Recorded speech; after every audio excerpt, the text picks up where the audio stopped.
আমি চেয়েছিলাম যে এমন কিছু গান থাকবে, যেমন জনম জনম বা বন্ধু গো শোনো তুমি ছাড়া আমি, এমন কিছু গান করবো যেগুলো গানগুলো অনেক দিন পর, আজ থেকে 20 বছর পরেও মানুষ শুনবে। এখন যদি একটু কমও শোনে কোনো একটা গান, সেটা 20 বছর পরেও যাতে শুনে ওই জিনিসটা মাথায় থাকে। আর সিয়ামের মতন এত সুন্দর একটা ছেলে, একটা ভালো অভিনেতা, গুগলির মতন একটা ভালো অভিনেত্রী, সুন্দর একটা মেয়ে, ওরা পারফর্ম করবে, তো গান তো এমনিই হয়ে যায়, ওইভাবেই হয়ে গেল। এত সুন্দর সুন্দর ছেলেমেয়েরা কল্পনায় যখন দেখি তখন গান হয়ে গেল। আর মূল ক্যাপ্টেন ছিল আমাদের, ও প্রত্যেকটা মুহূর্তে বোঝাতো যে গানের সিচুয়েশন কি, এরকম কোথায় গিয়ে দাঁড়াবে, কোথায় গিয়ে, সমস্ত গল্পটা ওর মাথায়। তো আমি চিন্তা করলাম এই টিমের পেছনে আমার কাছে ঠিক সেই সময়, ধরেন এমন এমন ছবির কাজ আমি ছেড়ে দিয়েছি, মানে কেউ কল্পনাও করতে পারবে না যে এই ছবির গাছগুলো তেমন ছেড়ে দেয়। চিন্তা করলাম একটাকে যখন করছি আমি আবার ছাড়তে পারি। সবাই তো জানে যে একটা অ্যালবামের কাজ যখন আমি করে এসেছি 90 দশক থেকে, এই যে গত 22 সাল, 21-22 সাল পর্যন্ত, সবসময় আমি একটা কাজ ছেড়ে দিই আর একটা কাজের থেকে তো করেছি। গানগুলো পছন্দ করেছে। জনম জনমটা আসলে এই সময়ের গান, যার জন্য এটা একটু নিতে সময় লাগবে। বাচ্চাদের গান, একদম বাচ্চাদের গান জনম জনম। কিন্তু বন্ধু সময়টা একদম 90, 80, 90 দশকে মানুষরা, নায়ক নায়িকারা গান গাইতো না।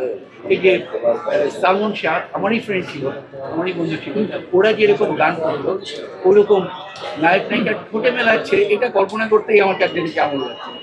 যখন ওদের গান দেখলাম আমার সত্যি বুক ভরে গেল, এমনকি হয়ে গেছে কাজ। আমার আর ছবি কাজ না করলেও চলবে। আমি একটা কাজ করতে চেয়েছিলাম, সেটা করে ফেলেছি। এবং এরপরে আর একটা গান আসছে, সবাই জানে না, আমি এই প্রথম হাবিবের একটা গান করলাম। আমি জেমসের গান ছবিতে করেছি, কিন্তু হাবিবের জন্য এই প্রথম একটা গান করলাম, যেটা এই 2-1 দিনের মধ্যে আসবে এবং আমার মনে হয় ভীষণ রকম ছুঁয়ে যাবে। আর একটা গান করেছি মাহাতিম সাকিবের জন্য, যেটা অবন্তীও গেয়েছে। গানটা মায়া পাখি, গানটা মায়া করে যাবে সবাই। বাবা আর মেয়ের গান।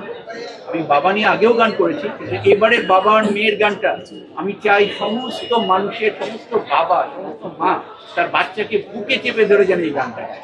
আপনারা দোয়া করবেন আমার এই আশাটা যদি শুনবেন। আর পরিচালক অবশ্যই, মানে রাহিম ছাড়া এই ছবি মানে এত সুন্দরভাবে হতো না। মুক্তার আছে, মুন আছে, কবি আছে আমাদের তৈরি লোক, সবাই মিলে এটা একদম পুরো একটা টিম ওয়ার্ক। আমার একার কিছু না, মানে আমার সব শিল্পীরা, হাবিব, তাহসান, ইমরান, কনা, মাহাতিম, অবন্তী, তারপরে আতিয়া নিশা, এরা যেভাবে হেল্প করেছে, এবং A to Z আমরা যে মাসের পর মাস কাজ করেছি, প্রত্যেকটা শিল্পীকে যখনই বলেছি দৌড়ে চলেছে। মানে এই ছবির প্রতি তাদের যে কি ভালোবাসা শিল্পীদের, মানে আমরা একটা গানের ছবি, ছোটবেলায় শুনতাম না, গানের ছবি, প্রাণের ছবি, এই ছবিটাকে সেই পর্যায়ে নেওয়ার জন্য আমরা চেষ্টা করেছি। রাহিম চেষ্টা করেছে, সবাই চেষ্টা করেছে। আর সিয়ামের দুর্দান্ত, সিয়ামের শ্রেষ্ঠ অভিনয় ইনশাআল্লাহ আপনারা এই ছবিতে দেখতে পাবেন। সেই সাথে হুবলি তো মানে, এবং ভিডিও সবাই দেখবেন। এবং যদি ছবিটা সফল হয়, গানগুলো সফল হয়, আমরা সফল। সবাই দোয়া করবেন, দোয়া চাই। ভালো ভাই।